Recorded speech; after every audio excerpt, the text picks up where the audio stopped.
e qui si intravede un po' una banda scura, che sono tipiche queste bande delle stelle fredde, quindi una stella di classe M.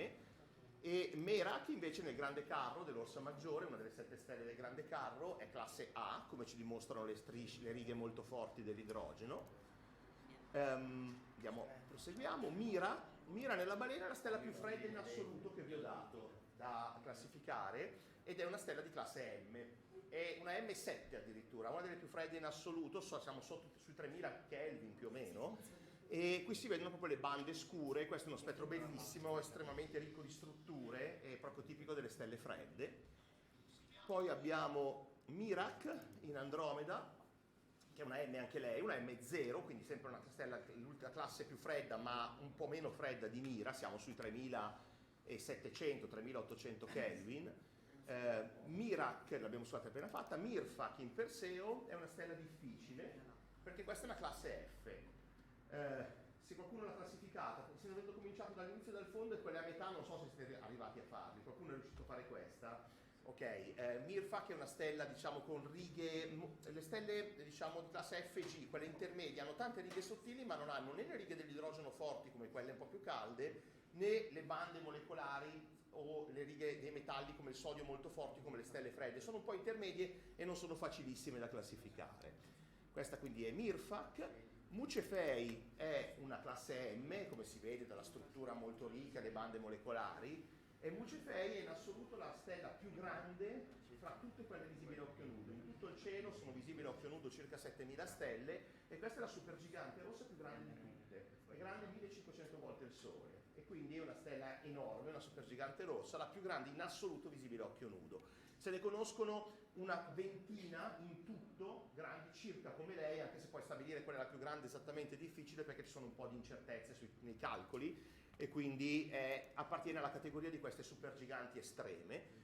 Rastaban è una stella nel dragone, che anche lei è difficile perché è una classe G, quindi intermedia un po' fra quelle più facili, più calde e più fredde. Sheat nel Pegaso è una M, chiaramente, si vede chiaramente le bande scure, e, insomma, è anche molto rosso, il blu non c'è, diciamo, in realtà il colore, per i motivi che vi spiegavo, non è così affidabile, però effettivamente è una stella rossa questa. E infine Sirio e Vega sono facili perché hanno le righe fortissime dell'idrogeno, tipiche delle stelle di classe A. Ok, quindi se le avete classificate sono di classe A. Sirio è la stella più brillante del cielo, e Vega è la quinta stella più brillante del cielo, anche lei classe A con queste righe dell'idrogeno fortissime. Ok? Allora, mi vorrei sapere brevemente da voi, intanto possiamo poi partire anche con la presentazione, volevo sapere brevemente da voi quante ne avete classificate più o meno ieri, 5-6, qualcosa del genere, 5-10, e rispetto a quello che ho detto io, sono giuste la maggior parte, ok? Quindi più o meno avete fatto, ok, se le avete fatte giuste, non so, più dei 2/3 è un ottimo lavoro, visto che era la prima volta che vedevate spettri stellari, d'accordo? Ovviamente se uno invece di vederne 5 nel corso della sua vita lavorativa ne vede 10.000 è diverso, poi alla fine appena vede una stella dice calda, fredda, media, così, però ne ha visti 10.000, e anche voi se ne vedeste tantissimi diventereste espertissimi, li vedreste subito al primo colpo, capireste subito se una stella è calda o fredda, quindi ottimo se siete riusciti già con questa nostra primo approccio alla spettroscopia. Però ecco, quello che è interessante è che questi sono spettri veri, ok? Spettri veri ripresi da ragazzi della vostra età, quindi incidentalmente non siete stati voi a venire su, ma per ragioni pratiche. Se avessimo tempo di fare tutto quello che vogliamo nella vita e di venire su una settimana all'osservatorio per prendere gli spettri, avreste potuto riprendere voi gli spettri dall'inizio, proprio dal telescopio, come dire, dalla filiera intera della spettroscopia fino alla classificazione. Benissimo. Ok, allora adesso invece parliamo oggi di evoluzione stellare, ok? Quindi adesso apriamo l'altra presentazione, che è questa qua, ok? Vediamo un po' i filmati, temo che ci sarà un po' il solito problema che lui li caricherà, però va bene, lo vediamo un attimo, ripristina, ok, avviso di sicurezza contenuto. Ok, magari se fosse possibile diminuire leggermente dello schermo il contrasto. Bisogna scambiare. Però non vedo che non carica niente in realtà, non carica le immagini. Non è contrasto, andare col menu, con il contrasto. Non è un problema, perché non carica niente e Più che altro prova ad andare verso il basso, che ci sono tante immagini, prova a caricarne una qualsiasi. No. No, solo con le immagini che non ci sono. No, non ci sono proprio, no. O comunque non le carica. In fondo sì, in fondo sì. Però solo le ultime. No, allora non si può usare il mio computer, che è un problema di ieri, no? Che ieri non l'avevamo risolto, mi sembra. Avevamo deciso di usare il mio, no? A meno che provi a usare PowerPoint online. no, Ma non carica. ma perché funzionava ieri? Provi a mettere la presentazione. No, però facci con la modalità di compatibilità. Ma come posso provare io?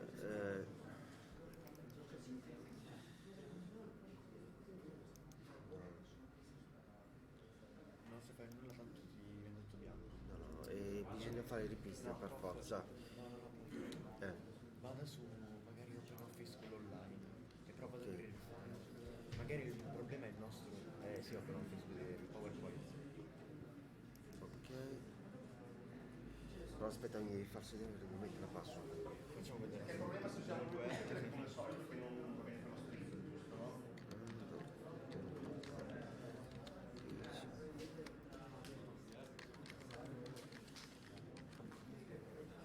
Vediamo un po'. Sì, nel frattempo vediamo un po' se può prendere. Allora,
Con le slide. Vado con questo.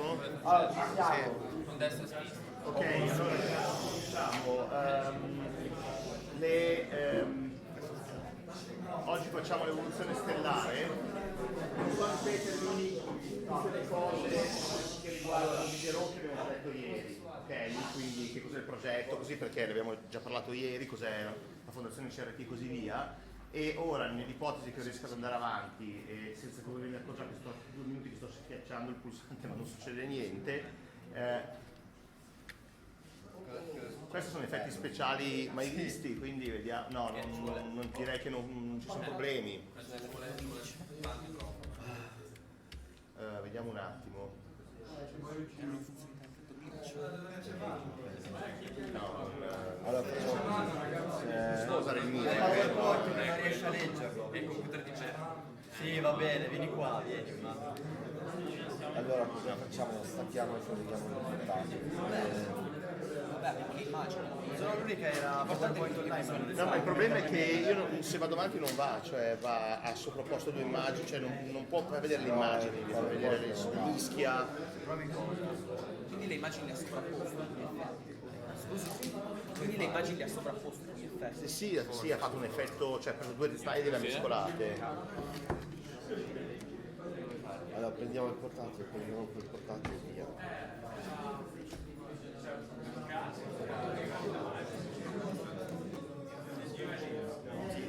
tipo di parte. Allora, Sì.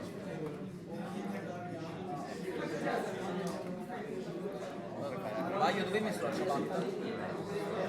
Andrea, dove hai messo la ciabatta? Cosa? La ciabatta. Allora a questo punto... La ciabatta. posso collegare quali? Ehi, ci sei? A questo punto scolleghiamo quello e colleghiamo questo portatile. Non è collegata, non è Non collegata. è collegata. Devi attaccarla, dai il fondo. Non ci possiamo fare niente. Niente diretta, lasciamo perdere, perché se non... un lettore... Scriviamoci, scusiamo. Dobbiamo interrompere la trasmissione, ci scusiamo. Ah no, niente più live, se non c'è un conduttore HDMI VGA, tu hai il conduttore, Vai di PowerPoint. sì ce l'hai, prendi, Cos'è che hai? benissimo, no ce l'abbiamo, benissimo, allora HDMI risolto, No, ma risolto cosa? hai il connettore dal PC, questo lo metto su. Ne ha solo uno. In uscita video, ne ha solo uno. Uno va al proiettore e l'altro... cavolo, non c'è,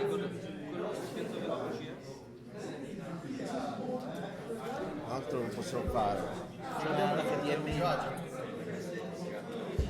Ma scolleghiamo. Se no devo chiedere da se ce l'hai.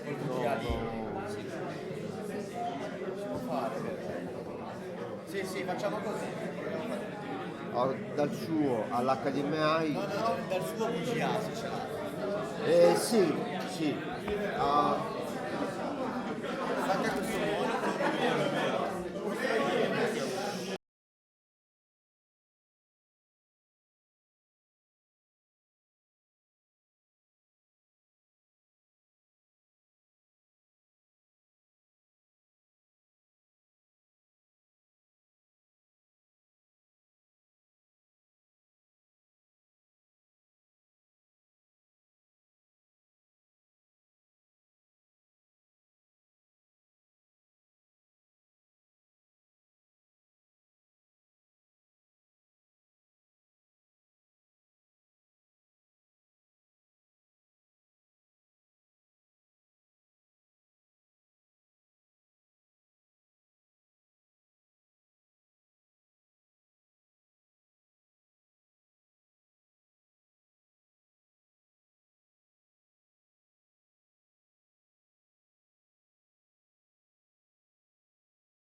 oggi è stato, diciamo, l'evoluzione stellare, è stato chiesto di farla in inglese, proviamo a farla in inglese, vediamo se va bene, se non va bene passiamo in italiano, d'accordo? Proviamo, va bene? Ok, c'è qualche prof di inglese qua eventualmente? Va bene, se mi manca qualche parola, qualcosa mi aiuti, insomma. Ok, va bene, proviamo. Ditemi voi che c'è intervallo tranquillamente, cioè sarà tra pochi minuti e poi riprendiamo. Ok, don't switch all'inglese. Ok, so today we are going to speak of stellar evolution. That is the way stars in the galaxy are born, live, and eventually die. This is the galaxy. This is an image, a drawing, not actually a real image of the galaxy, just a drawing. Because we are in the galaxy and it's impossible to go outside of it. Okay? So, the galaxy is made up of a lot of stars. The sun is just one out of 300 to 400 billion stars in the galaxy, all mixed together. And the shape of our galaxy is a so-called barred spiral. Spiral because there are spiral arms. You can see this shape of a spiral with the so-called arms. And in the central part of the galaxy, there is a huge bulge. A bulge that is shaped like a bar. It's okay. It has a shape like this. You can see it actually very well here because there's a lot of contrast. But anyway, it has there's a bar with a huge bulge inside, with a lot of stars, and the sun lies on the so-called Orion arm, one of the spiral arms of the galaxy. And the galaxy is like a city of stars. In the city, when you go around, when you stroll around in the city, you meet people of different ages, little children and youngsters, adult people and elders. And in the very same way, in the galaxy, there are stars of different ages all mixed up. For example, two of the brightest stars in the sky are Vega and Arcturus. And Vega is a very young star, Arcturus is a very old one, and the Sun is a middle-aged star. So stars of different ages all mixed together. And to understand the way stars are born in the galaxy, we must point out that besides stars, there is a second component of visible matter in the galaxy. There is also dark matter, but we're not going to speak of that today. As for the visible matter, there are stars plus interstellar matter. That is, matter scattered, dispersed between stars on the plane of the galaxy. Giusto per avere un'idea? Va bene? Sì. Ok. And this matter is extremely rarefied. It's a gas, and the maximum density it reaches in the so-called nebulae. This is a nebula, the Orion Nebula. This is the Orion Nebula. This is made of interstellar matter. It is gas. It's gaseous. This matter is in the form of gas, and its density at most reaches a value around 10,000 atoms per square centimeter.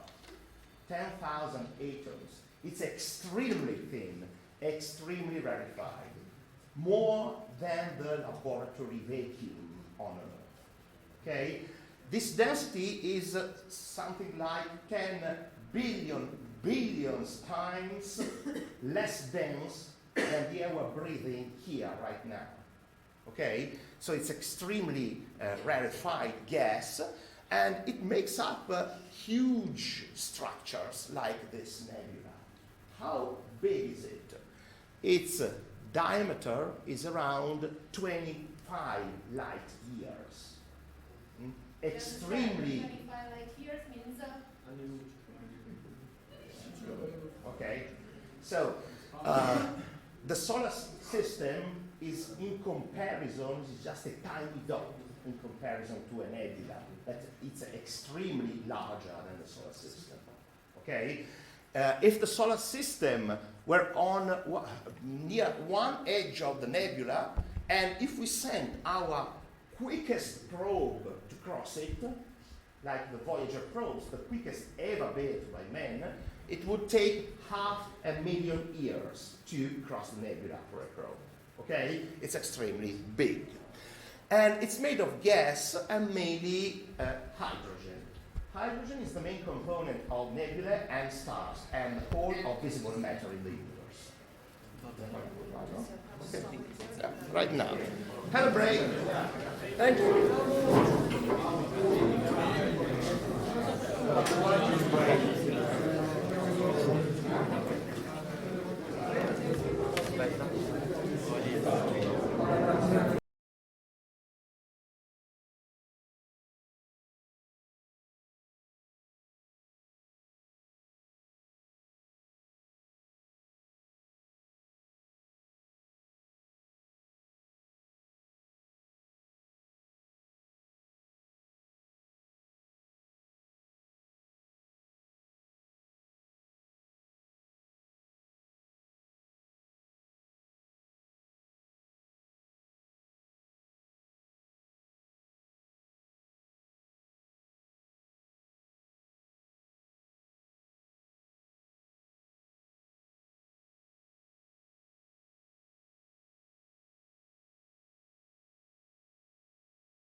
Okay. Okay. So we were speaking of interstellar matter and the galaxy, and these nebulae are extremely large. So despite the fact that the gas they are made of is rarefied, they contain a lot of mass. Actually, this is like a hydrogen bubble that contains 10,000 times the mass of the Sun. So there is, inside nebulae, there is raw material that's enough to make up over time a lot of stars. Tens or hundreds of thousands stars over time, in million years typically.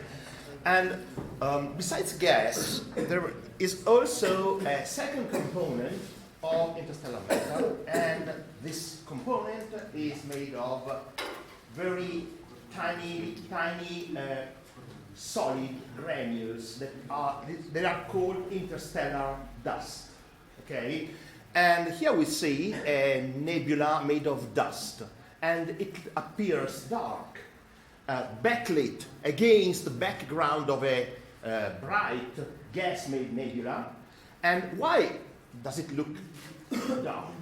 Because interstellar dust is extremely opaque to light. What's opaque? It's the opposite of transparent. Okay?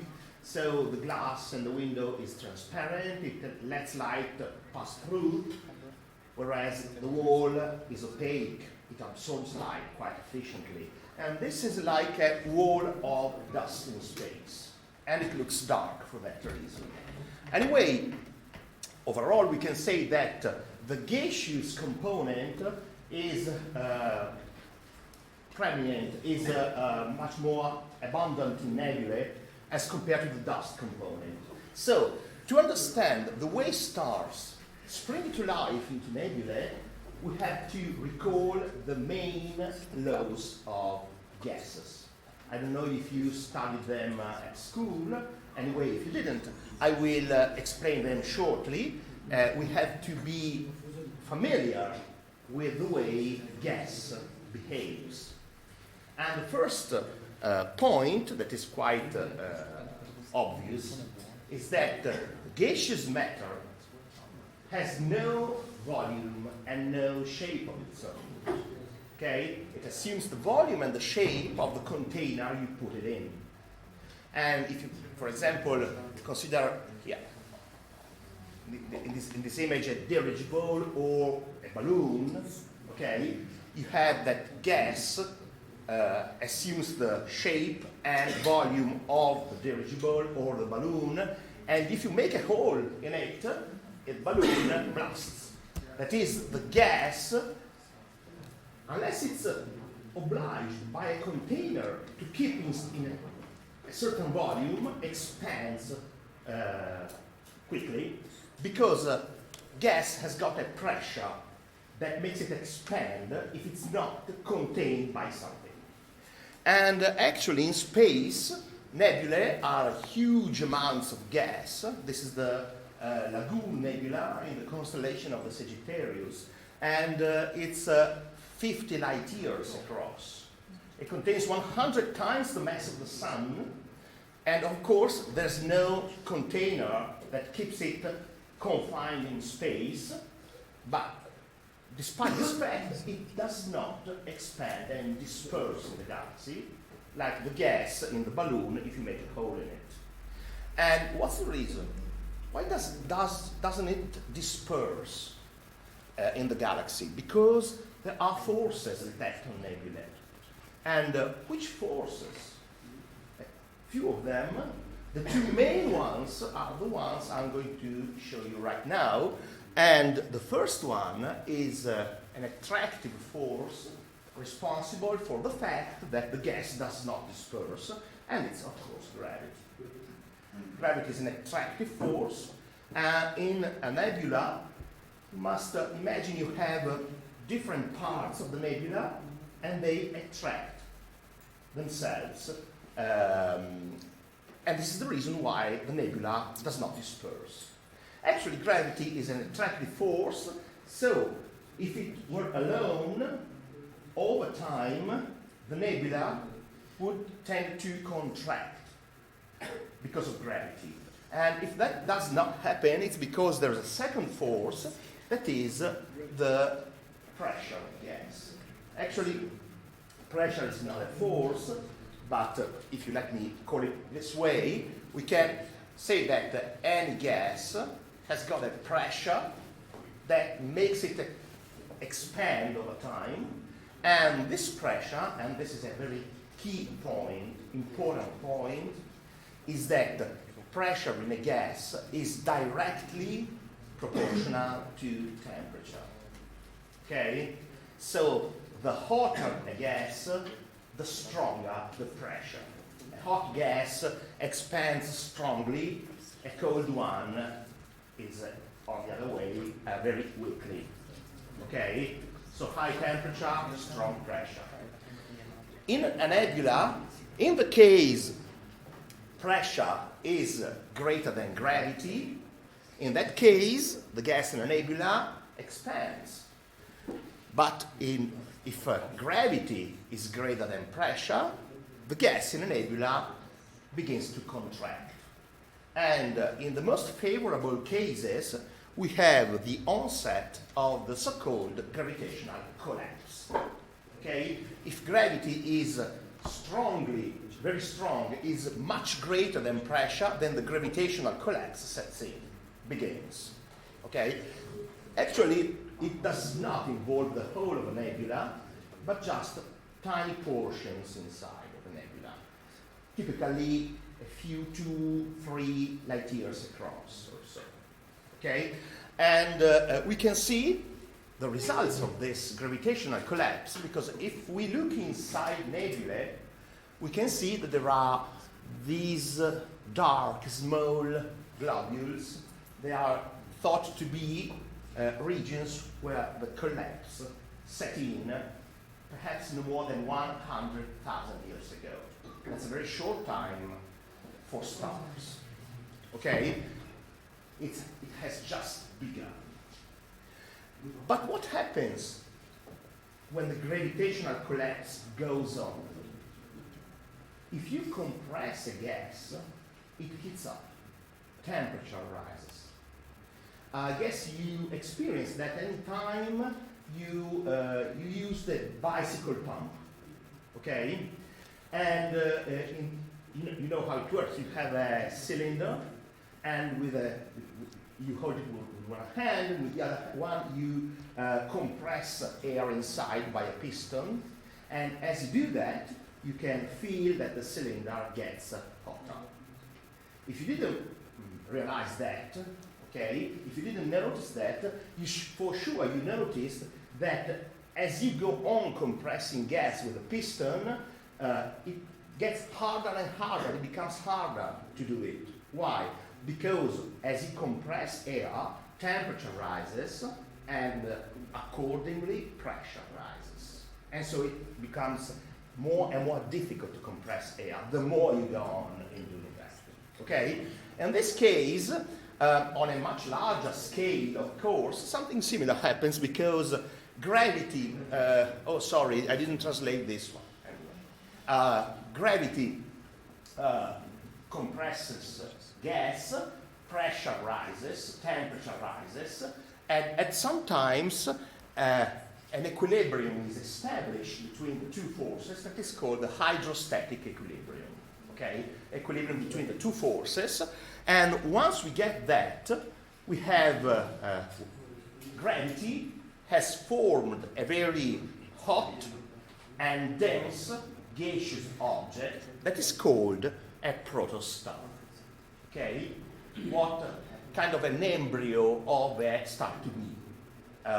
Quite soon the protostar will become a star because something important will take place, and we're going to speak of that in a minute. But just notice that the protostar that was heated up by the gravitational collapse is quite hot at, say, a few thousand degrees at the surface. A few thousand degrees means that it begins to shine. Do you know any hot object which actually doesn't shine? hot objects at 2, 3, 4,000 degrees, they all shine. Okay?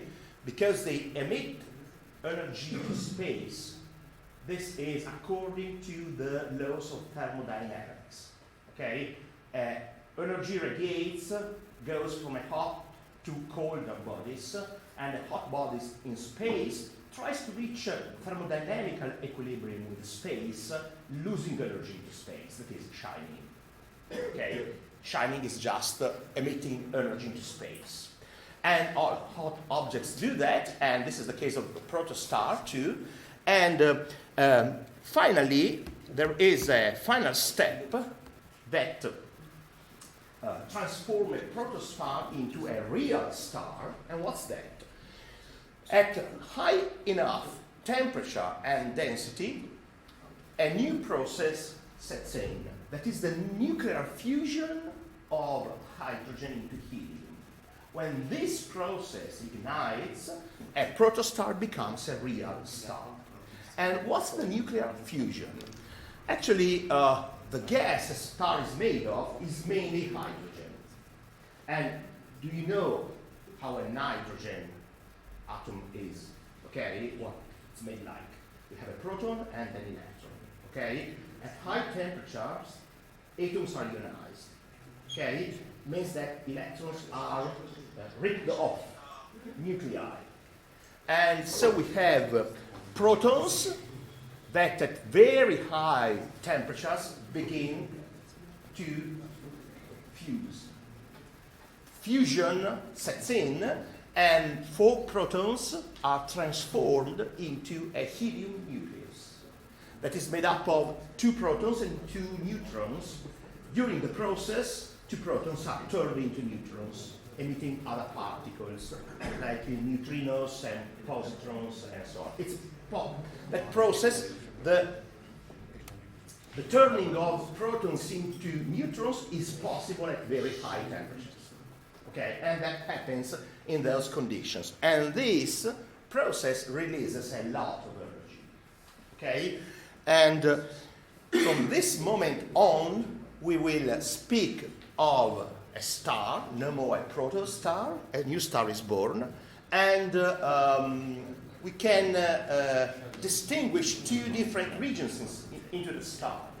The stellar, so-called the stellar core, that is the hottest part of the star, where temperature is high enough to allow fusion to go on, at least 5 to 8 million degrees. That is the necessary temperature to allow fusion. And a stellar envelope outside, where there is no generation of energy, and there is a simple transfer of the energy generated in the core to the surface, where it's emitted as light. And when the hydrogen fusion begins, the star begins its life, and it will spend most of its life, 90% or so of its life, doing that. Fusing hydrogen nuclei into helium nuclei. Okay? For most of its life. All stars will do that. And there's a lot of energy that is generated by fusion. Actually, it's so much that if we compare the energy generated by nuclear fusion to the one generated by chemical processes, like the one used on Earth, okay, per unit mass, for a same mass of fuel, fusion generates 10 million times more energy than chemical processes. Okay? Chemical processes involve electrons, not nuclei of atoms. Fusion involves nuclei, and there's a lot of energy inside the nucleus of an atom. Much more than in the electrons that are responsible for chemical processes. So, just to put forth an example, if we want to send to space a spacecraft, we need 10 tons of oxygen, typically 10 tons of liquid oxygen plus 10 tons of liquid hydrogen, and by chemical processes, This releases the energy that is necessary to send to space an aircraft. But in the case we use the nuclear fusion of hydrogen, 1 gram hydrogen would be enough. Okay? If turned into helium by fusion, it would release a lot of energy, enough to send to space, for example, a space shuttle or whatever, a space aircraft. So, in the future, mankind will exploit this huge source of energy, and this will solve once and forever any energy problem, any issue about energy that mankind has today. Anyway, today this process is not available on Earth. We are not able to control it.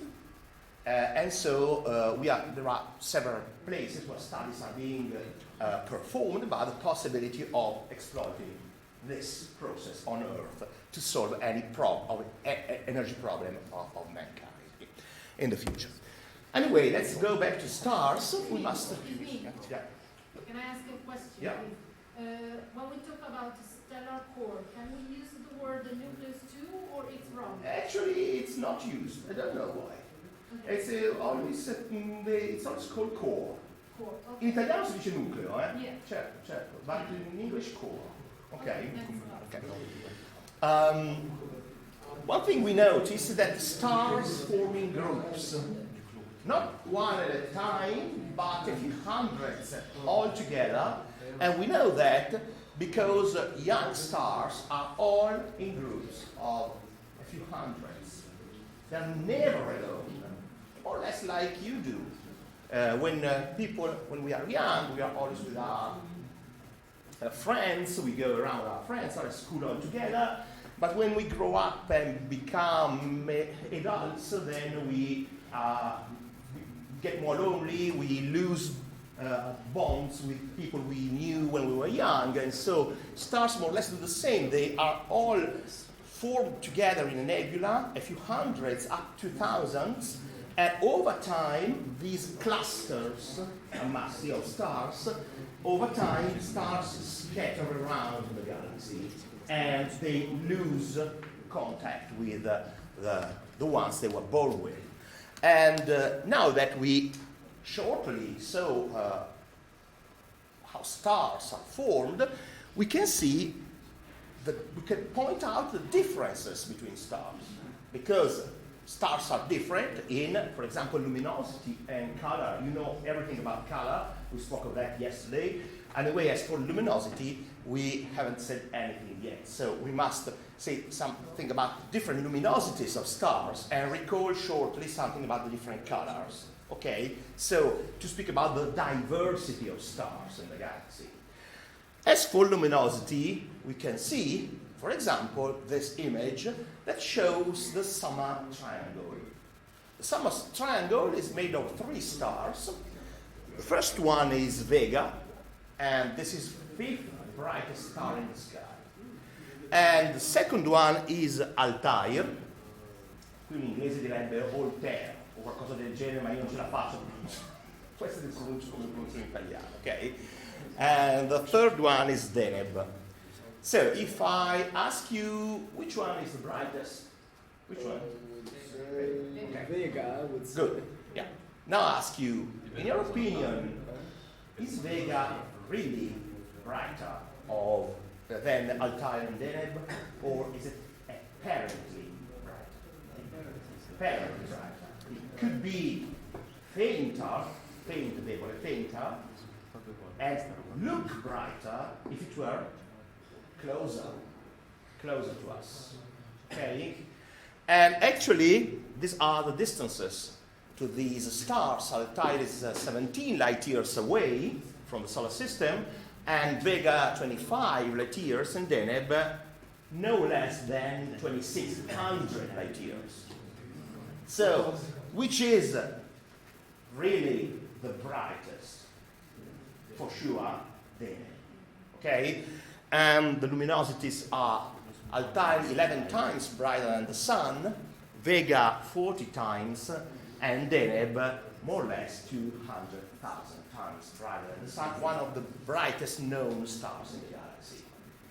If Deneb were in the Sun's place, what would happen to the whole of the solar system? Would the Earth be habitable if there were dead because of the sun? The Earth, not for sure. Okay? It would be exceedingly hot. Actually, the whole solar system, if Deneb were in the sun's place, would be blown away, including the farthest planets like Neptune and Uranus and the dwarf planet Pluto and whatever in the solar system. Ok? Va bene come stiamo andando? Ok, benissimo. And if I show you the luminosities, the real, that they are called the intrinsic luminosities of other stars, for example, the ones in the winter sky, I show you the values for a few stars. And this star is Proton, and it's 7 times brighter than the sun.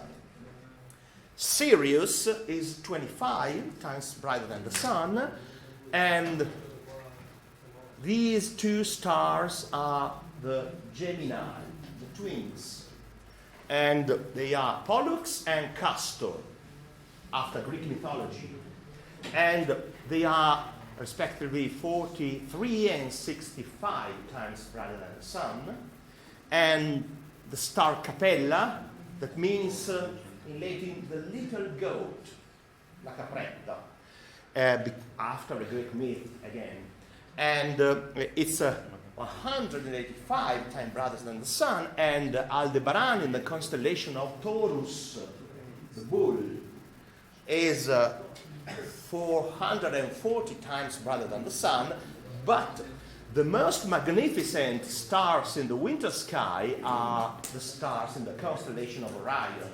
They are very far away, still they look bright, so that means that they are extremely bright intrinsically. Actually, Betelgeuse and Rigel are both over 100,000 times brighter than the sun, but the brightest of all is the star in the middle of Orion's belt. 3 stars in a row.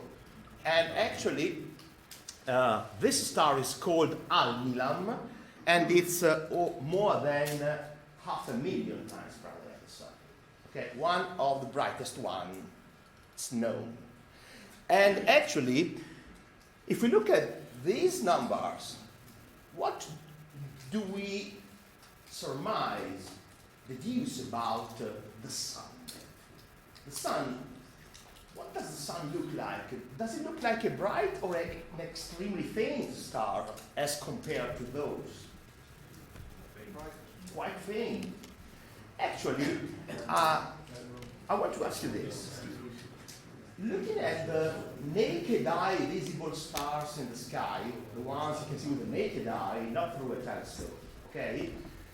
Most of them, almost all of them, are brighter than the sun. Can we draw the conclusion from that observation that the sun is a very faint star as compared to the others on average? Can we or not? We can't. Because if there are faint stars in the galaxy, will they be visible to the naked eye?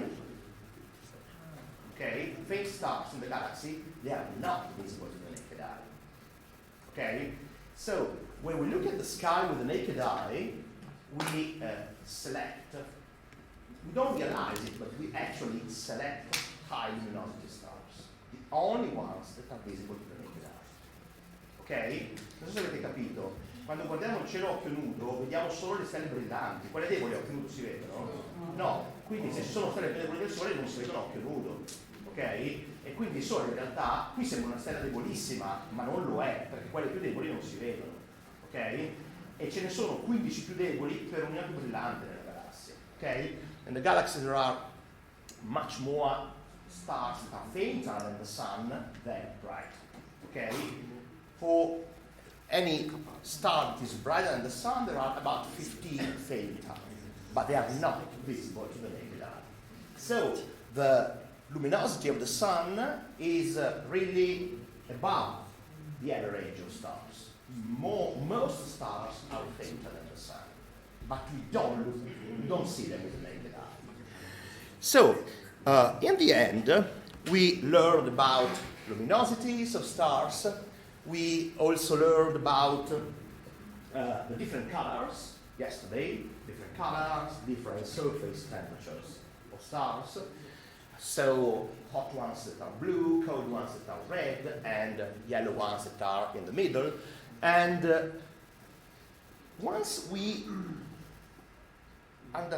have understood that there are two different criteria to distinguish stars, different luminosities and different colors, what's the next step we want to take? The next step is trying to correlate them, these two quantities, luminosity and surface temperature, this is color.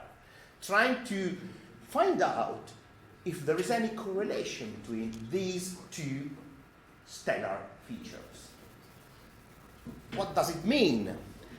It means to try to understand whether, for example, blue stars are brighter than red ones, or on the contrary, red ones are brighter than blue, or perhaps the yellow ones are the brightest. All the things, first of all, we don't know.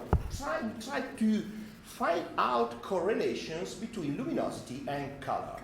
To do that, we can just plot a diagram like this one.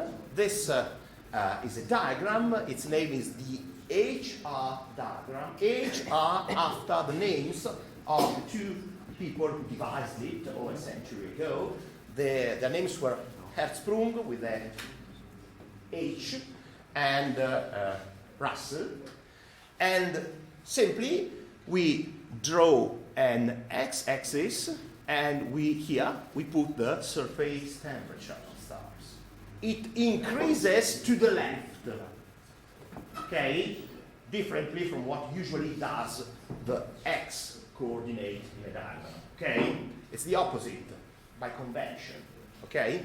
And on the y-axis we indicate the luminosity of stars, and it grows upwards as usual for the y coordinate in the diagram.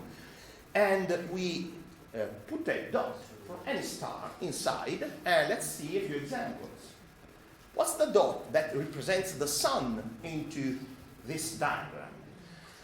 The sun has got a 5800 surface temperature and a luminosity that is 1 if we use as unit for luminosities a solar one. So we use as a unit for luminosities the luminosity of the sun, and the sun has luminosity 1 on that scale, of course, and 5801 means that the dot, the sun, is represented by a dot around here in the diagram. What about, for example, Vega? Vega is 9800 in surface temperature, 9800, okay? And its luminosity is 40 times the sun. So Vega is one of these dots. Proxima Centauri, that is the closest star to the solar system, is 3000 in temperature and 1000 times fainter than the sun, okay? 10 at the -3. So its dot is around here. If you do that for a lot of stars, we realize that most of the points that represent the stars on this particular diagram are aligned along a diagonal that stretches along the diagram like this, from the right bottom to the left, top left corner. And this sequence, this diagonal, is called the main sequence, sequenza principale. Okay? Some 90% of all stars lie there. Just 10% or so are elsewhere in the diagram. And most of the remaining stars, 5 to 10%, about more or less, lie along the so-called giant branch. This one. And up here we have the so-called supergiant branch, where just a few stars lie there, much less than 1%. Okay? A very small percentage of stars are in the supergiant branch. The stars along the main sequence are also called dwarfs. Dwarfs. What's a dwarf? Good. In case people don't know it, I recall the tale Snow White and the Seven Dwarfs. Okay, in case all people understand it. Get it. Okay. Now, what's the evolutionary interpretation of the main sequence?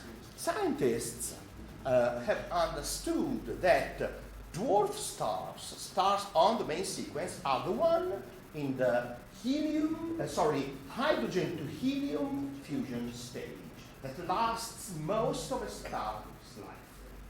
And this is the case of the Sun, and that's the case for Vega and Proxima and many others.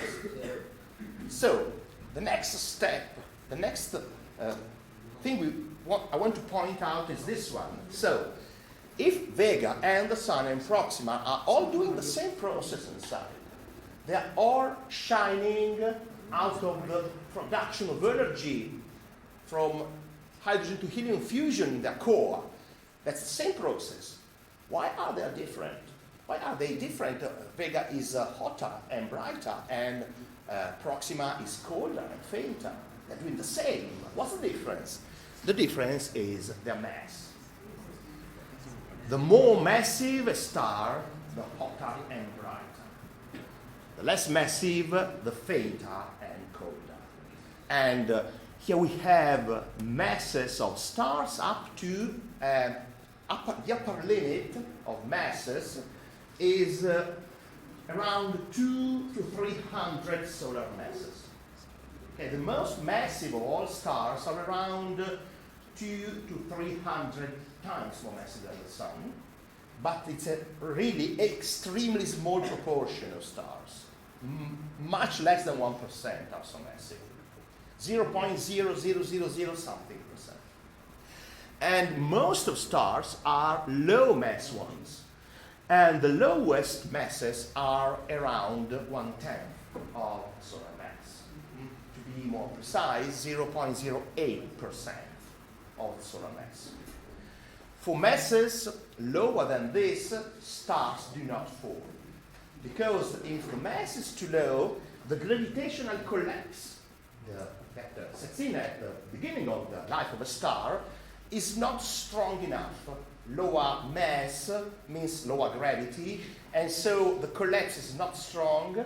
Gas does not heat up enough to establish the fusion of hydrogen. Okay? And so this is lower limit of stellar masses. But there's one important thing to point out.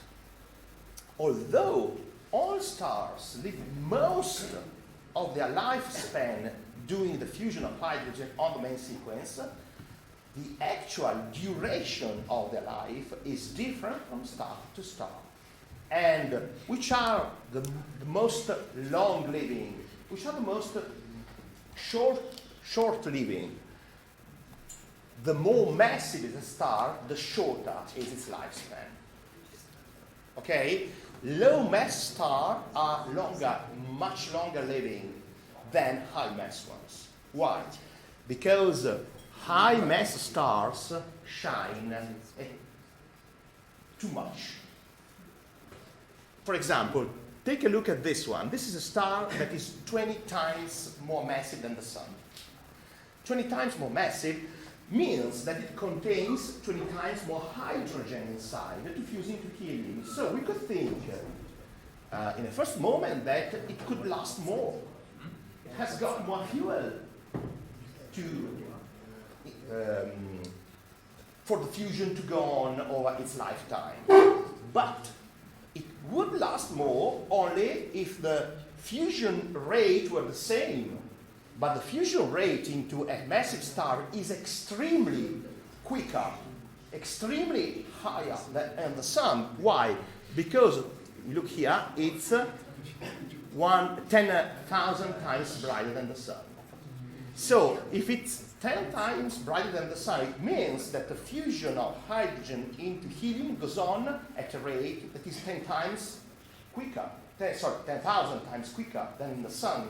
And so, despite the fact that it has got more hydrogen to fuse into helium, this hydrogen runs out much more quickly, in a much shorter time. It runs out of hydrogen in a few million years, not billion years like the sun. Excuse me, Sorry. it means that they consume too much energy, that's the Yeah. reason why They are exceedingly bright. okay. Okay, brightness increases with mass, but not proportionally, over proportionally. And so it increases so much that, in spite of the fact that they have got more hydrogen, it lasts a short time. Okay, so they run out of hydrogen in a much shorter time, and so the lifetime of a star up here is just a few million years. Here it's a few billion years, and here it's thousands of billion years. Okay, an extremely long time. All red dwarfs in the galaxy are young stars. They are just at the beginning of their life because the life is supposed to be extremely long. Finally, what happens next? Now we have to see what happens in the final stages of stellar evolution. And there's a lot to say, but I will try just to say a few important things. And try to follow me. If you lose, okay, if you don't get something, it doesn't matter so much. Try to follow the main points of my argumentation. This is the first stage after main sequence stage. When a star runs out of hydrogen, that is, imagine this is the sun today. This is the core, where hydrogen is turned into helium, and this is the envelope where there is no fusion. It's made of hydrogen mainly, and hydrogen is not turned into helium. What happens when this process ends? Because there's no more hydrogen left to sustain the fusion into helium. At this point, the star loses its nuclear energy supply. And it shines, and from this moment on, its luminosity is no more sustained by nuclear fusion, but by thermal energy. That is, the star begins to get colder. The nucleus begins to get colder. And as that happens, if a gas gets colder, the pressure lowers down, because they're proportional. And the hydrostatic equilibrium between gravity and pressure ceases. There's no more equilibrium between the two. So, as the pressure goes down, the gravitational collapse starts over. Okay? So, again, the nucleus, the core of the star, nucleus of an atom, core of a star, begins to shrink under the pull of gravity. But if you compress a gas, it heats up, becomes hotter. And so gravity begins to pull, it brings about this effect, the fact that the core begins to shrink, and as the gas heats up, a huge amount of thermal energy is transmitted to the envelope, and this has two important consequences. The first one is that the fusion of hydrogen into helium ignites in this part of the star, that is the innermost part of the envelope, where the hydrogen is still present, because until now, no fusion of hydrogen has taken place in the envelope.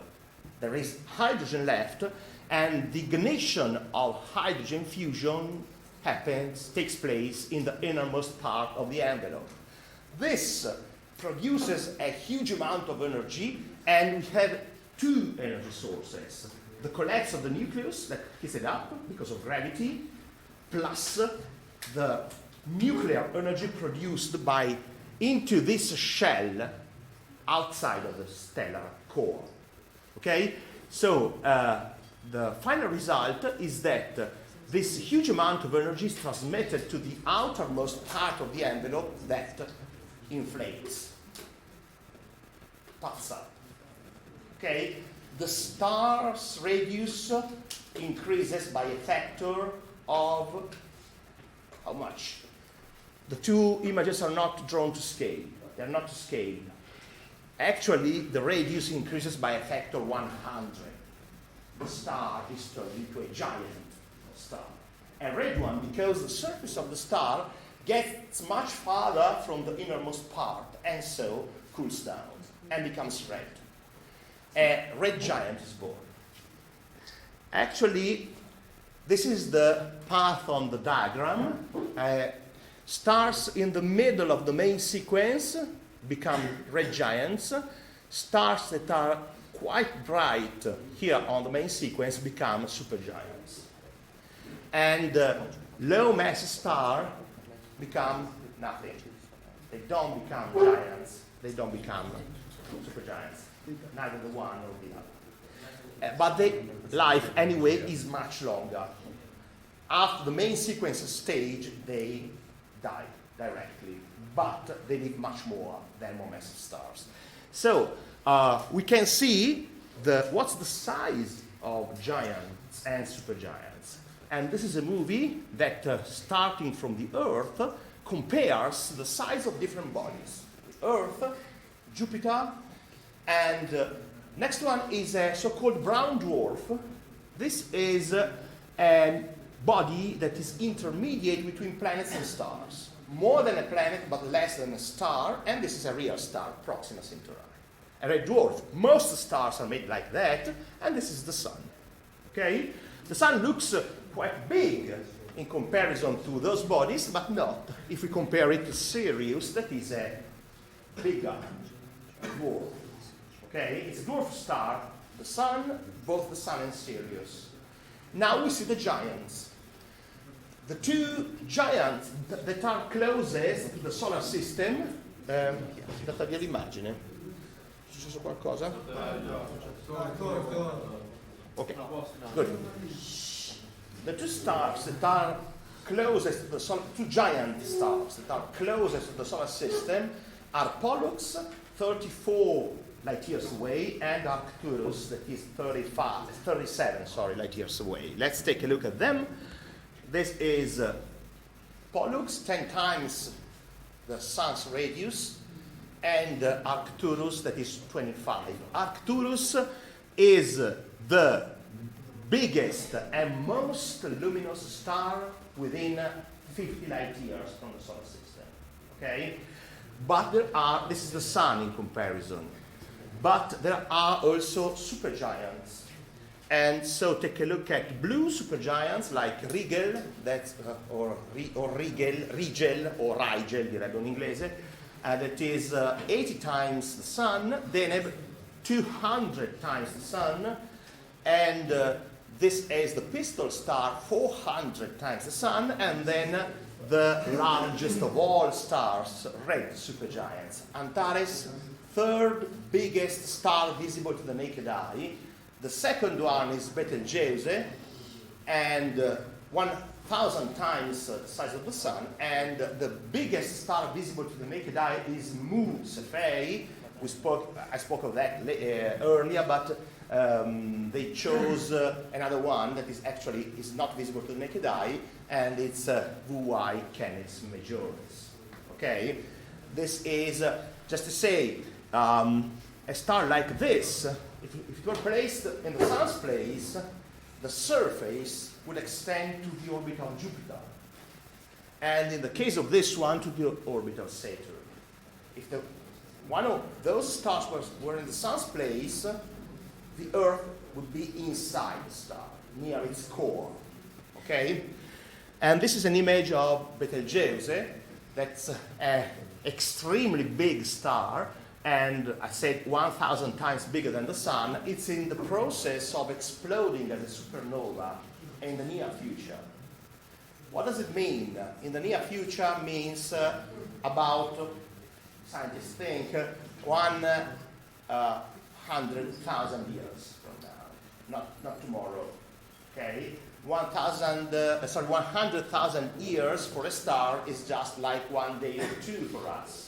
So we can say it's almost going to explode as a supernova, but not almost does not mean in a few days. Okay, we cannot compare the lifespan of a star to ours, of course. Finally, new nuclear stages are set into the star. The second one is the fusion of helium to carbon and oxygen. When the collapsing core increases its temperature up to 100 million degrees, the fusion of helium sets in. 3 helium nuclei are turned into 1 carbon nucleus, or 4 helium nuclei are turned into 1 oxygen nucleus. And this process, again, feeds the star, sustains its energy output for a while, for a time that's much shorter than the main sequence previous time, but it's not so short. In the case of the sun, this second fusion stage will last about 500 million years or so. Okay? What does it mean?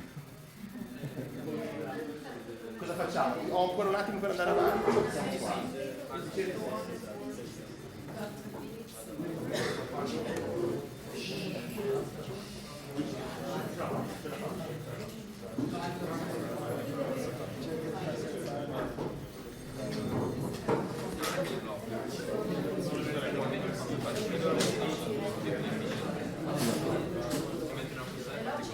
Okay. I think we have 10 minutes left. Okay. So, quickly, more massive stars go through other nuclear stages. The sun won't, but massive stars will. The fusion of carbon and oxygen, neon and magnesium, and so on, and the stars whose mass is at least 8 to 10 times bigger than the sun's mass, 8 to 10 or more masses, solar masses, they go up to the stage of fusion of silicon into iron. This is the last one. So they become solid. Sorry? No, gaseous iron. Okay, gaseous iron. And this is the last one, because iron cannot be fused with other iron. To do that, we need to give energy. We do not obtain energy from iron, because the iron nucleus is the most stable one in the universe. And a stable one, what's the meaning of stable in physics? It means in the lowest possible energy state. So it's not possible to it's not possible to have energy from the fusion of iron. We must give energy to have that. It means that the star has come to an end with regards to the nuclear processes. And it dies. Quite quickly, we shall see what happens for stars of different masses. The details are quite long, but just a few basic facts. In the case the mass is small, or like the sun, or even a few solar masses, but not more than 8-10 solar masses, what happens? In that case, the star is turned into a giant, but finally it loses its envelope. It emits its envelope into space. This is the result of the final gravitational collapse that turns the core of a star, like the sun, for example, into a very small and dense object. This final collapse releases a huge amount of energy that blows away the envelope. And a planetary nebula is what actually the envelope becomes. The star gives off most of its material to space. It was born from interstellar matter, and it produces interstellar matter when dying, giving off, emitting its envelope into space. This nebula is called a planetary nebula, but it has nothing to do with planets. Okay? It was called like that a few 200 years ago. It was a wrong interpretation. It has nothing to do with planets, but the name was given and nobody changed it. So today we call them planetary nebulae, but they have no relationship at all with planets. And what about the core of the star? It becomes a very hot, small, and dense object that is called a white dwarf. This, in the case of the Sun, the whole core of the Sun will be compressed into an Earth-sized sphere, but with, in that sphere, we have 100,000 times the mass of the Earth. So this white dwarf is an extremely dense body. It's made of, the matter it's made of is called degenerate gas. It's a state of matter that does not exist here on the Earth, and its density, its mean density is about 10 tons per square centimeter. Okay? A square centimeter would weigh here on Earth 10 tons, okay? 10,000 kilograms. And of course, there's nothing on Earth like that. And if the star is more massive, it goes through all the different fusion stages up to the fusion of iron. Finally, the gravity inside is so strong that the iron core collapses, and this collapse releases a huge amount of energy, and the outer part of the star explodes. And this explosion is called a type 2 supernova explosion. During the explosion, the star's brightness can go up to a few billion times the brightness of the sun. Okay? It's extremely bright, and if a supernova exploded within 1,000 light years from the Earth, it would appear in the sun as bright as the moon. Okay? And this last energy emission, after which the star dies. As for the core, it becomes an extremely small and dense body, just a few tens of kilometers across, 20 to 30 kilometers, but with the mass inside that is twice the mass of the sun also. So the body that is formed by the core is called a neutron star, and the density is around 1 billion tons per square centimeter. Something that we can't even imagine. Finally, and in 3 minutes I am done, if the mass is even bigger, then the final collapse forms a body that is even smaller and denser than a neutron star. What is it? We don't know. There's no theory in physics capable of explaining what the core of the star becomes. Something extremely small and dense, and it's called a singularity. But what we can know is that the gravity by the singularity is so extreme that imagine that is the singularity, that great circle. Nobody knows exactly what it is. Okay? You can draw it as you like. But we know that there is such an extreme gravity around it that if we go beyond a safety distance, we can know there's no way back. We cannot go back. If we pass this boundary and we go inside this sphere that circles the singularity, and it's called the horizon or event horizon.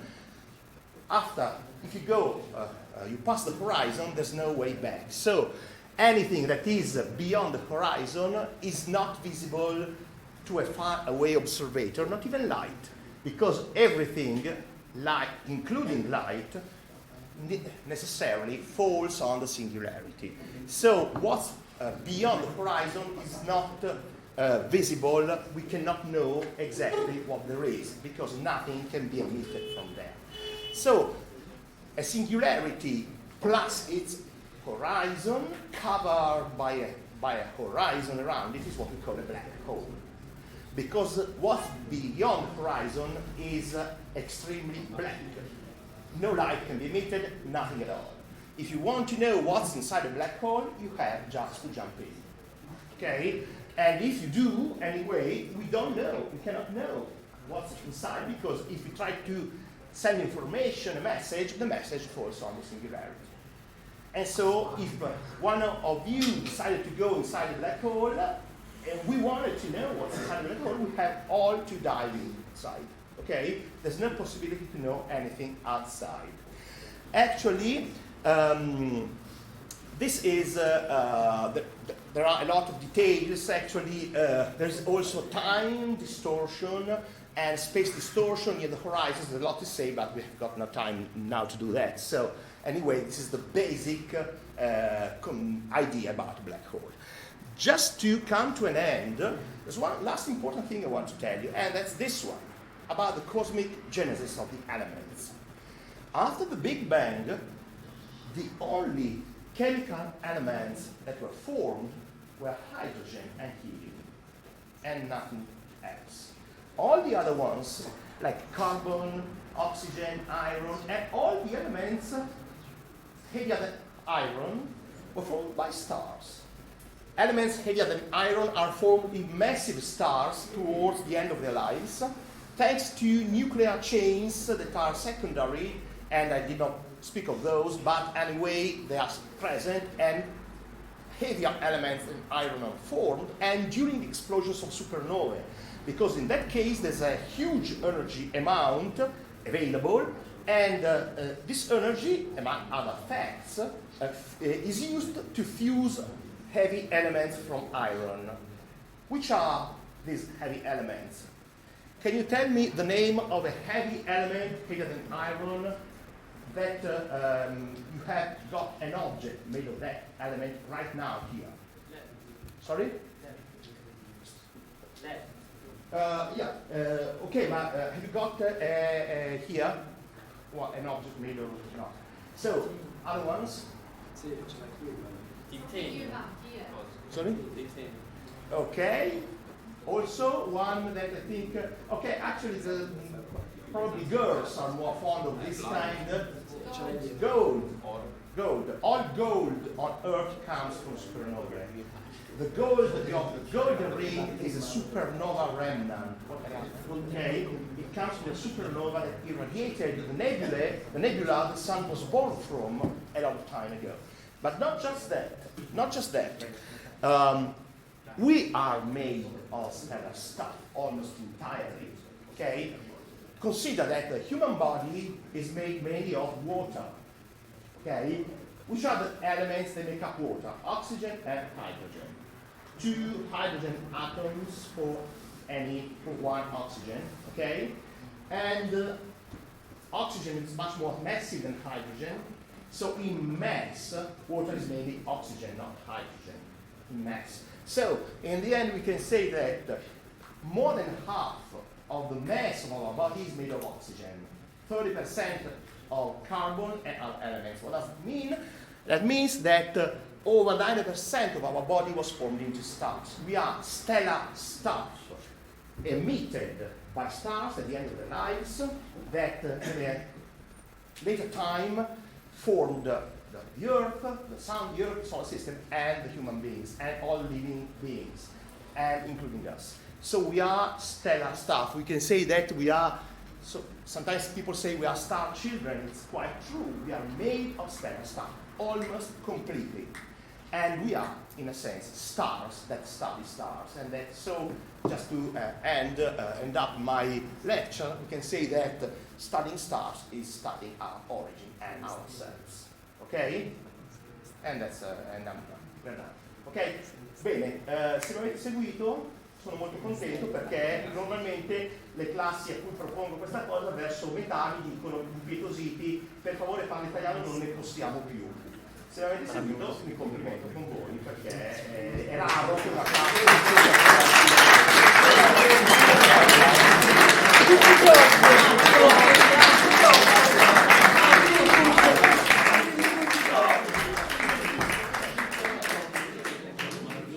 va bene.